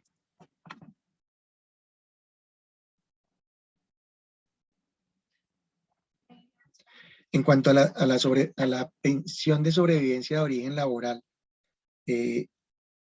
se contempla en los casos que, como consecuencia del accidente o la enfermedad, ocurre la muerte del afiliado o del pensionado por invalidez. Entonces, la muerte se entiende en los mismos términos que tratándose de la pensión de sobrevivencia de origen común, y al igual que en la origen común, se trata de amparar a quienes dependían de la persona fallecida. Entonces, en este aspecto, pues es claro que esta pensión lo que busca precisamente es eso, pues que la persona desafortunadamente muere, pero aquí quedamos otros, o quedan otros, que dependían económicamente de esta persona, y pues lo que hace esto es enmarcar cómo opera este tipo de pensión, ¿no?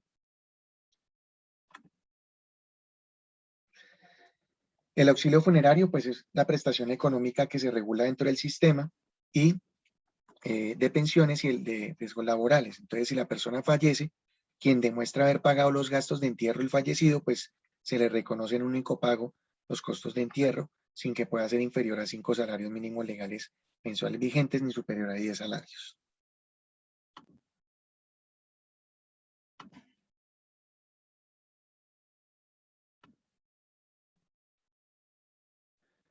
Y pues finalmente la suspensión y prescripción de las prestaciones. Entonces, aquí hay que tener en cuenta pues que el afiliado pensionado que no se someta a los exámenes, controles o prescripciones, pues es una causa justa, ¿no? Pero, es importante que se acaten también los deberes, ¿no? Porque obviamente de ahí se van a pegar para buscarle a uno la causal y que pierda el beneficio. Entonces es importante que cuando se requiera que la persona se presente a la atención o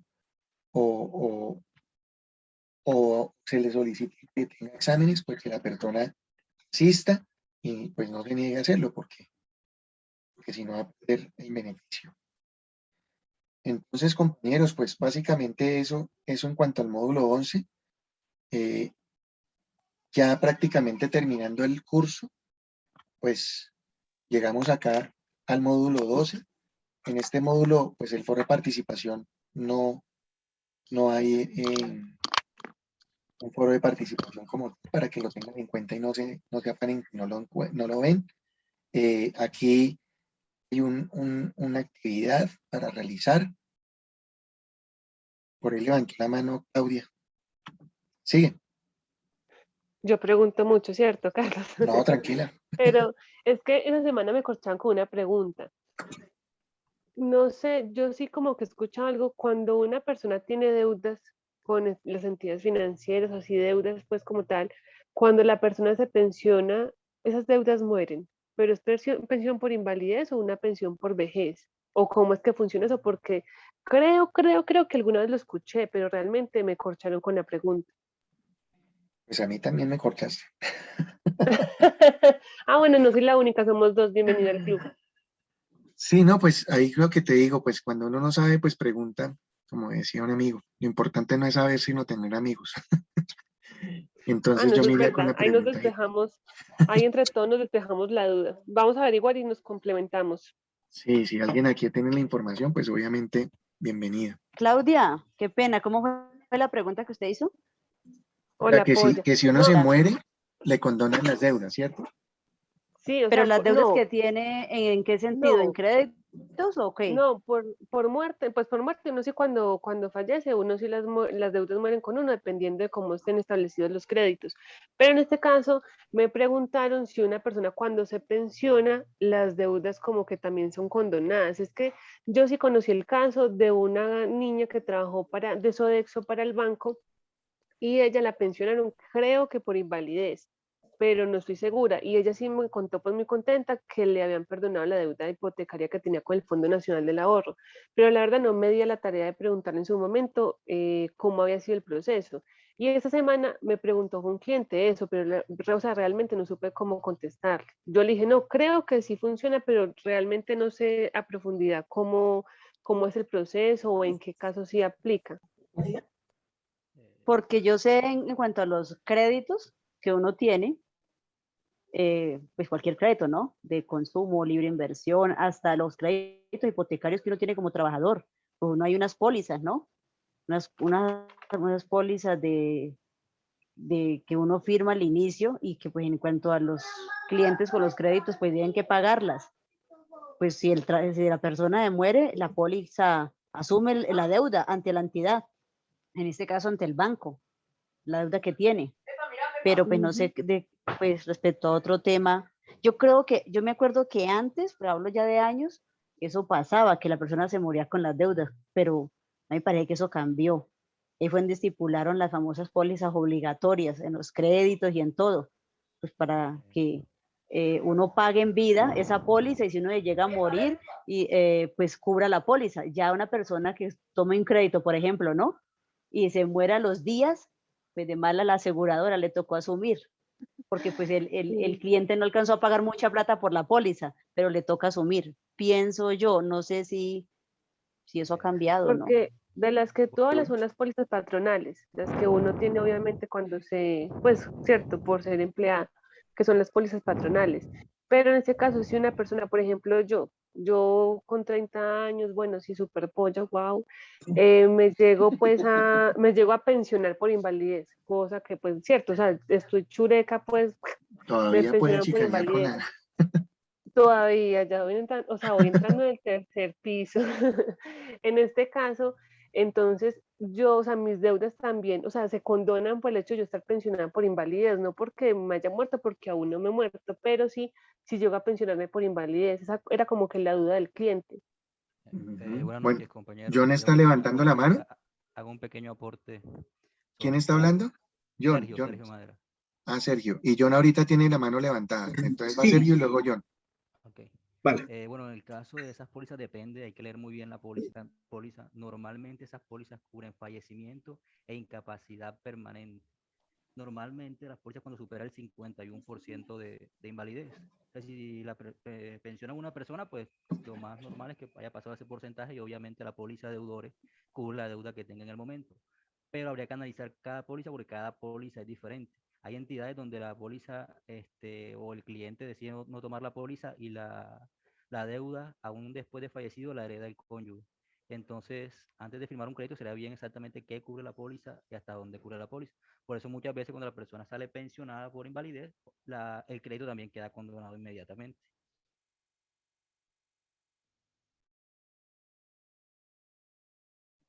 Ok. John. Sí, Carlos, gracias. Mire, es que tengo más una pregunta con el tema de las enfermedades laborales. Es más una vivencia que me ha pasado a mí y de la cual pues llega un momento en que uno no tiene claridad de qué sigue. Yo he sido evaluado por la EPS y por la ERL con dos enfermedades laborales de epicondilitis mixta bilateral y síndrome de Kerbein. Efectivamente, la ERL pues emitió unas recomendaciones que han sido muy escuetas, o sea, el banco se las ha tomado como muy simples y lo único que hicieron fue quitarme el peso. Yo no podía ejercer mis funciones, yo soy cajero principal, entonces yo no puedo ejercer las funciones de caja principal porque no puedo alzar nada superior a 5 kilogramos y eso ha sido como el mayor ajuste que hicieron. Lo hicieron y se quedó simplemente que yo pasaba a ser un cajero auxiliar. Pero realmente el tema, la pregunta es hasta dónde uno puede ser responsable al banco para que sus políticas de bienestar para con el empleado pues sí sean ciertas. ¿Por qué lo pregunto? Porque yo le he preguntado al banco, oiga, yo sigo enfermo y mis manos me siguen doliendo, sigo digitando, sigo estirando, haciendo movimientos extensores, me siguen doliendo las manos, mi salud se ha perjudicado, ustedes únicamente lo que han hecho es quitarme en el peso. Entonces la respuesta que ha sido del banco es sí, nosotros estamos siguiendo las recomendaciones de la ARL y la ARL ha recomendado simplemente eso. Yo me dirijo a la ARL dice no, que ellos no pueden emitir una orden o solicitándole al banco para que me cambie de puesto. Entonces ahí empieza con ese rifirrafe que queda uno como empleado y como en el limbo, ¿no? Porque el banco se aprovecha de esa situación y lo que hace es como cansar a la persona. Entonces, mis dolencias se han aumentado, mi situación médica quizá ha desmejorado, me la paso es tomando pastas y aplicándome geles para el dolor, pero nunca he visto una solución de fondo. Entonces, mi pregunta es, uno qué medidas puede tomar en ese momento para que el banco asienta un cambio que verdaderamente procure por mi bienestar y por la mejora de mis patologías. ¿Y ahora en qué banco es que está? Yo trabajo en Bancolombia. En Colombia. Sí, es que precisamente eso hace parte de todo este proceso y pues lo que yo he visto en la práctica es que a veces es como ese rifirrafe que dice usted, en que el banco en el papel cumple, pero en la práctica no. Sí. Y el trabajador termina es victimizado. Sí, el trabajador, espera un momento, cierro con la puerta para que no me hagan ruido. Espera.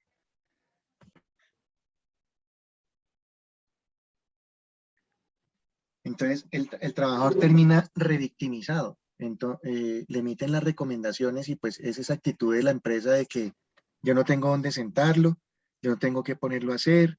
Entonces, la persona, como le digo, tiene una enfermedad y resulta, pues, yo he visto compañeros y compañeras que, por ejemplo, el banco acata las recomendaciones y los deja con tan pocas funciones que ellos ya se afectan de otra forma. Entonces ya se afectan porque dicen, no, es que yo antes era más activo en el banco y ahora no.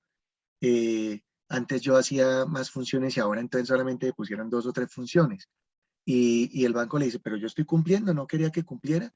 Y el trabajador le dice, sí, pero pues es que no me siento bien con eso. Entonces, precisamente eso hace parte de estos procesos de calificación de origen de enfermedades. Precisamente hay trabajadores también que incluso los bancos no han acatado las recomendaciones o que ahora, por ejemplo, uno va a las EPS y le dice al médico qué recomendaciones me da y el médico le dice, yo no le puedo dar recomendaciones. La única recomendación que le puedo dar es que lo remito a medicina laboral. Y resulta que el médico laboral es de la empresa. Es un médico contratado por la empresa que responde a los intereses de la empresa y que en la mayoría de los casos no emite recomendaciones ni siquiera objetivas y mucho menos profundas. Entonces, uno se encuentra con recomendaciones donde dice pausas activas cada 2 horas 5 minutos, pero no dice que la persona tiene que hacer tal tipo de pausa, o sea, no trascienden de ahí, a veces dan recomendaciones muy generales y no son específicas. A mí me parece que uno tiene que atacar el problema en 2 sentidos. Primero, enfrentar al médico. Uno tiene que enfrentar al médico y a la IPS donde trabaja el médico y decirle que necesita que sean más claros con las recomendaciones porque eso lo que está creando precisamente es un vacío que no le da medidas claras tanto a la empresa y tampoco le da medidas claras al paciente, ¿sí? Entonces vuelvo y digo, haga pausas activas cada 2 horas 5 minutos. Sí, doctor, pero es que yo tengo eh, una hernia discal o una hernia o tengo túnel del carpo o lo que sea. Dígame qué pausas activas hago, o sea, sea más específico. O remítame al profesional que me va a decir a mí qué puedo hacer y qué no puedo hacer, porque es que yo puedo ponerme a hacer unas pausas activas que en vez de mejorarme me perjudiquen, ¿sí? Entonces, eso por una parte, o sea, uno debe atender eso. Si es que yo no me siento satisfecho con las recomendaciones que me da el médico, yo sí tengo que pedir una aclaración y desafortunadamente ahí le toca a uno a las malas, porque aquí tenemos que tener claro que como trabajadores somos la parte débil y aparte de eso, pues se amangualaron, digámoslo así, hay ese conflicto de intereses entre empleador, médico laboral, ARLs, EPS, los compañeros de Bancolombia por lo general, pues la ARL es Sura, Misma de que es la del mismo EPS. grupo, y la EPS es Sura, entonces, y más encima a veces están también con la pensión con Con Colpensiones. sí, sí, con Entonces, protección. a nosotros como trabajadores nos toca primero tener conciencia de esa posición y segundo, pues que desafortunadamente nos va a tocar enfrentarnos a la empresa. Y en ese enfrentar a la empresa, pues ahí es la parte más difícil. Es la parte más difícil porque, como le digo, la empresa siempre va a querer eh, hacer ver que cumple, pero en realidad lo que está haciendo es hacer ver eso también suele pasar cuando somos dirigentes sindicales, y es que ellos hacen ver que los malos del paseo somos nosotros, que es el trabajador enfermo el malo, y entonces lo que hace es ponernos de ejemplo a los demás y decir, oiga, usted no se ponga a decir nada porque mire lo que le pasa, ¿sí? Mire que, ay, no, y los compañeros dicen, no, mire fulanito de tal, se puso a decir que está enfermo y se puso a pelear con el banco y mira ya lo que lo tienen haciendo. No, no lo tienen haciendo nada, o mire, tal cosa. Y más encima entonces, como uno se incapacita porque no porque se está haciendo el enfermo, sino porque de verdad no soporta el dolor y se tiene que ir para el médico, que acá no es rico irse uno para el médico, y más encima los compañeros que se recargan el trabajo, pues ven en eso una condición en contra. Entonces, aquí, pues yo qué le diría, hermano, hay que mirar el proceso puntual, hay que mirar en qué proceso va digamos, su enfermedad, si ya fue calificada como origen laboral o no. Hay que mirar esas recomendaciones, si es el caso, pues hay que apelarlas, digámoslo así, o refutarlas. Por lo general ahora los médicos dicen y seguimiento en 6 meses o ponen seguimiento en tantos meses. Entonces, ah, hay que decirles que con las medidas implementadas eh, considera que no está obteniendo la mejoría que precisamente se debería dar y no se está dando, y a través de evidencias. Y si es que no responden, pues ahí hay mecanismos, como lo mencionaba el curso, hay cartas, derechos de petición, incluso hay tutelas que se pueden utilizar ¿para qué? Pues para contrarrestar esa situación, porque Bancolombia es el más experto en, en, en manipular esta relación. Bancolombia creó el programa de calidad de vida. Bancolombia es Eso es una experto, farsa. Bancolombia es experto como Duque en cambiarle el nombre a las cosas, y entonces ellos no hay sistema de gestión, sino hay programa de calidad de vida, y supuestamente a uno lo mete en el programa, pero como le digo, eso es una estrategia para cumplir en el papel, pero en la práctica la realidad es que los compañeros que están enfermos cada día que pasa se enferman más, ¿sí? Ujú. Cada día que pasa se ven más, Sí. ¿cómo se llama eso? Más agredidos, ¿sí? Que eso es lo más triste. Entonces entra uno en una situación en la que dice un hombre, pero si yo he sido yo he sido buen empleado, yo me enfermé, sí. Y ahí también, ahí es cuando uno se estrella contra la realidad y se da cuenta que es que en esta relación es un contrato el que lo media, hay unas normas, hay unas leyes, y pues acá no hay corazón de por medio, ¿sí? Que es lo que, no hay alma de por medio, que es lo que siempre ha querido mostrar Bancolombia. Alma no hay. Eso es verdad, Carlos, lo que tú dices es verdad y lo que el compañero manifiesta también es cierto, porque yo que también soy de Bancolombia, mira que no sé si de pronto le pasa también que nos cambiaron las sillas hace poquitico. Sillas muy bonitas, sí, pero nada, nada ergonómicas para la labor de caja. O sea, en cuanto a asesoría, sí es perfecta la silla porque no tienen que estar girando como otros los cajeros. Pero yo precisamente, yo tuve que manifestar y escalar también el cambio de esa silla, porque yo personalmente me estaba afectando impresionante la zona lumbar de la espalda por ese cambio de silla, porque yo todos los días salía con la espalda reventada. Entonces, a mí me tuvo que cambiar la silla por la viejita que tenía, porque lamentablemente pues no me pude acomodar a la nueva. Y los puse a voltear para que bajaran la silla, o sea, que me la cambiaran, pero todo el mundo es como que no, es que si yo hablo me da miedo, no sé qué. Sí, sí, Es que usted como se exactamente sindica, eso pasa en el banco. sí, exacto, es ¿Sí? que como usted es Es de un Y en sindicato, todos miedo a los usted bancos, sí, tranquilos, en todos los claro, bancos ustedes pasa. le dicen es a un uno, ah, es miedo que a como pedirles usted, derechos. sí, y que como usted sale, como usted sí es del sindicato, usted sí le corren. No, es que eso no es porque yo sea dirigente, es que Sí, todos sí, acá tenemos derechos. Y mira que también la direccionora de mi oficina, que recientemente está trasladada y pero ya lleva 2 años con el banco, debido a la labor que ella ejerce con esa tablet colgada pues ahí a la espalda todo el día y todo eso, también ha presentado inconvenientes con la espalda y con los pies. Y ella tiene pendiente una visita, pues una cita al médico laboral. Entonces ya que me dijo, vea Claudia, no sé qué, no sé cuántas, tengo pendiente una visita, pero yo no quiero ir porque me da miedo. Yo le dije, ¿cómo así que miedo? Sí, es que de pronto el banco me echa. ¿No? es que yo le pregunté a una compañera y me dijo que era mejor que me quedara callada porque pronto me salen echando. Yo le dije, no, Paulita, o sea, usted de aquí a mañana sale de este banco enferma y dígame dónde se va usted a colocar en otro puesto de trabajo sabiendo que usted ya con una enfermedad no la van a recibir tan fácilmente en otra entidad o en otra empresa. Yo, y es que primero está su salud, y a usted cómo le van a echar si está enferma. Si usted no deja una constancia de que usted aquí adquirió una enfermedad, créame que el banco con usted hace lo que quiere, el día de mañana la despiden y usted no puede alegar que estaba enferma. Exacto, y no puede alegar que estaba enferma porque usted nunca le dijo al banco, señor banco, yo estoy enfermo. Eso es lo que pasa. Entonces, compañeros y compañeras, vea, esto pues nos tiene que ayudar a nosotros, pues obviamente con el conocimiento, a continuar en la lucha generándole y aumentándole los niveles de conciencia a los trabajadores. Precisamente, pues este curso, esto no es que los trabajadores, estos temas no es que los trabajadores los manejemos muy bien, ¿sí?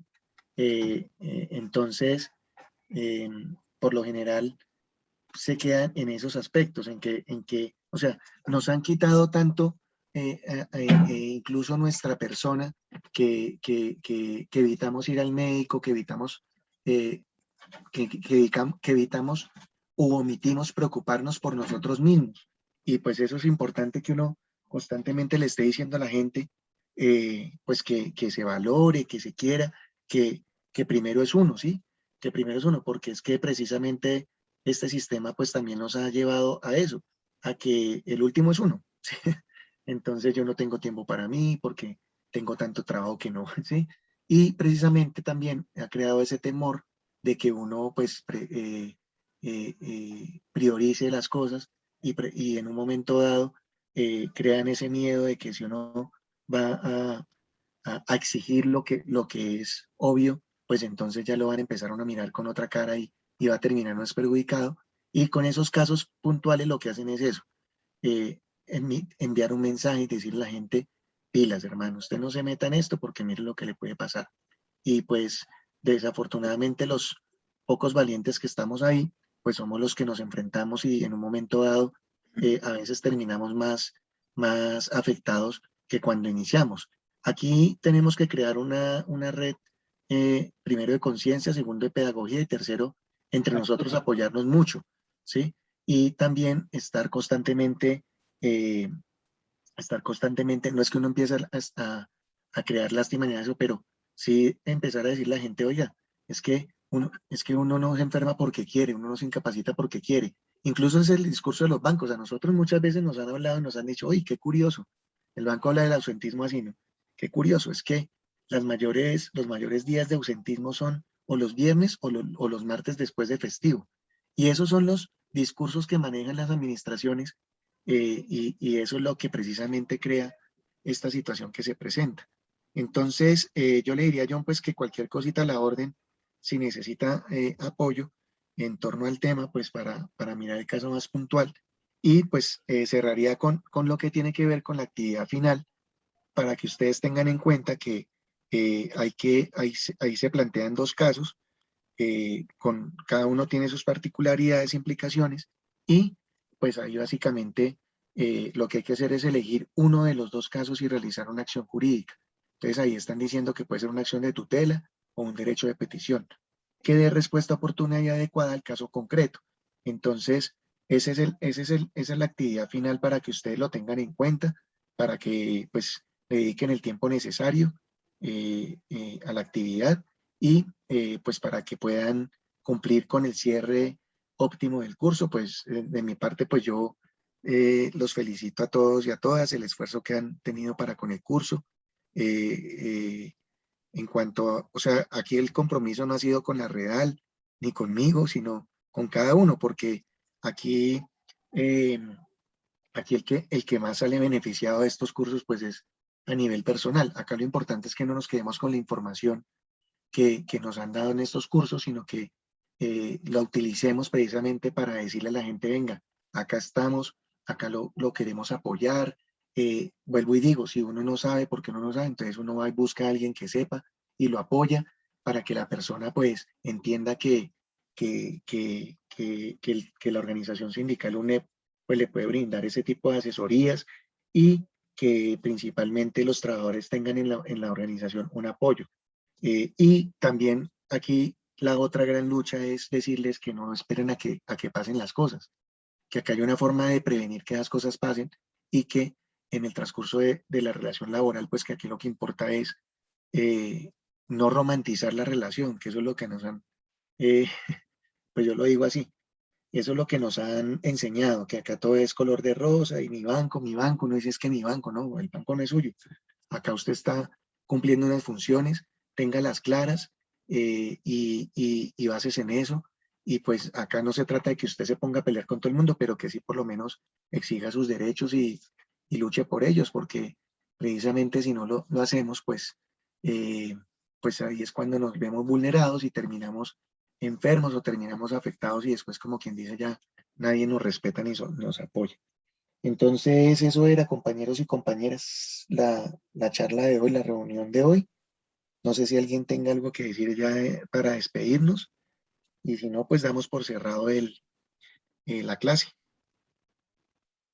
No, gracias, Carlos. Muchas gracias.